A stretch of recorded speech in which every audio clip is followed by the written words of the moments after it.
off with a question that gets right to the centre of Steve Bartlett. You're a very image-conscious guy. Is this all part of the Steve brand? So it is. So let me explain the hat. So before Social Chain, I never wore a hat. And then when we started Social Chain, because there was a lot of other decisions to make and there was very little time in my day, specifically in my morning routine, I realised that I didn't have time to, it takes me about 25 minutes to do my hair, believe it or not. I didn't have time to do that. So I just started wearing a hat, and I've worn a hat virtually every day ever since. And then the jeans, yeah, so I just have this big pile of black jeans in my house, and every morning I go there and I just pick one off the top, and they vary in tightness. So yesterday, the ones I picked off the top had this massive hole in the crotch and were quite loose, and today these took about 25 minutes to get on because they're very, very tight. So yeah. But all black is much safer, and you can't really go wrong, right? So again, that's all about sort of saving myself time, I think. For the benefit of the audience who don't know what the Social Chain is, just say what the Social Chain is. Okay, so the Social Chain is it's called the Social Chain, but it's essentially two things, maybe three things.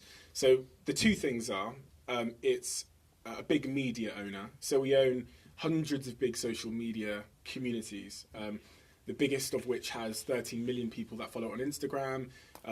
We've got millions of people on a fitness page. We've got a cupcake page with millions of people, a dog page, a page of colour. We own all the biggest student pages in the world. We've got 400 pages like that that are based on different interest groups. That's the media part of the business, which I call Media Chain. And the second part is called Social Chain in my head, and that is a very disruptive, forward-thinking marketing agency that kind of takes all the lessons we learned and are learning from building the media on social media and then does that for our clients. Just tell us a bit about your childhood, because your parents often out at work, so you've often found yourself on your own, developed an independent streak. Would you say that's sort of what made you? So yeah, my mum and dad worked very, very, very, very hard to the point where I just never could never understand it. And I was the youngest of 4 kids, and I think I was treated as if I was the same age as the oldest, which when I was like 13, my sister was 18. I think I quickly learned, and because they had no money at all, that sort of combination of like total sort of independence at a very young age, having nothing, I think that when I think in hindsight, I think that taught me that if I was going to have anything, it was going to be off my own back. But also, they taught me sort of inadvertently what hard work looked like. At the age of 14, you started running a website, selling clothes from Japan to the UK market after witnessing the whole super dry trend. Then at the age of 16, you started throwing these big parties for 2,000 people in the southwest. So do you think you were born an entrepreneur, or was it a product of your upbringing? Something made you it? I think there are multiple factors that contribute to you becoming one. And I think that's a combination of like nature and nurture personally. Are you an impulsive guy? Are you a risk taker? I don't think I'm impulsive. I think I have this, looking back, I'll use the deluded word, but I think I had this like deluded sense of, okay, in life you can just do whatever you want to do, and not, if you don't like school, you can just not do that. And if you don't like an experience, okay, you can just not do that. So we're going to move forward to Social Chain. Now, the origins of that was when you met your co-founder, Dominic McGregor. Mm-hmm. You both recognised how social media could link or connect an audience with a brand. What was the vision for the Social Chain when you and Dom launched the business? What were you thinking it could be? We were delivering like great results that I don't think anyone else could deliver at the time. So what does great results look like? What like the first thing we promoted went to #1 in the overall app store. 2 million people downloaded it. And bear in mind, there's me and this guy sat in the Northern Quarter.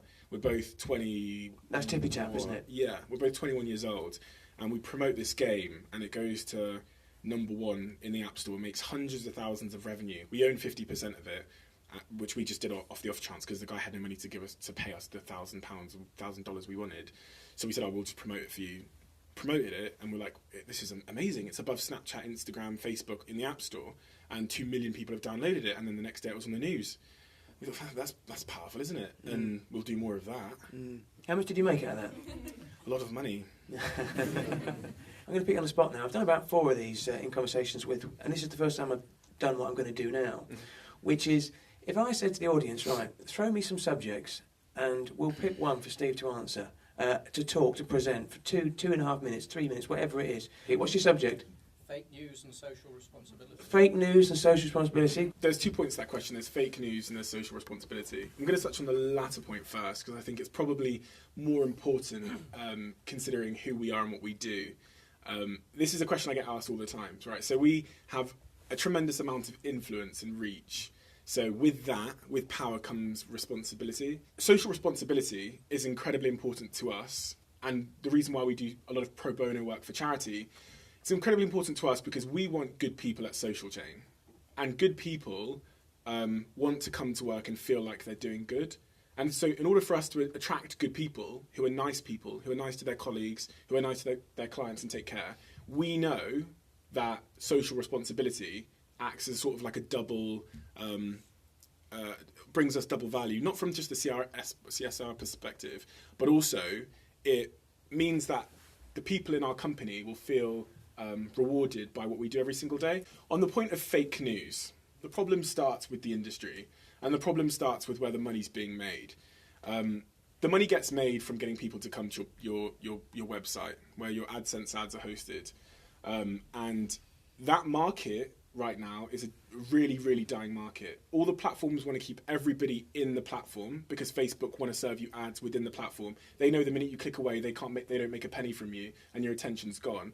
So what's happening within the industry that I've seen, and the reason why the prices of acquiring social media pages have suddenly rushed down, is because that revenue model of AdSense is broken. And what I think that's doing is it's meaning that in order for people to capture attention, the headlines are becoming even more inflammatory and untrue.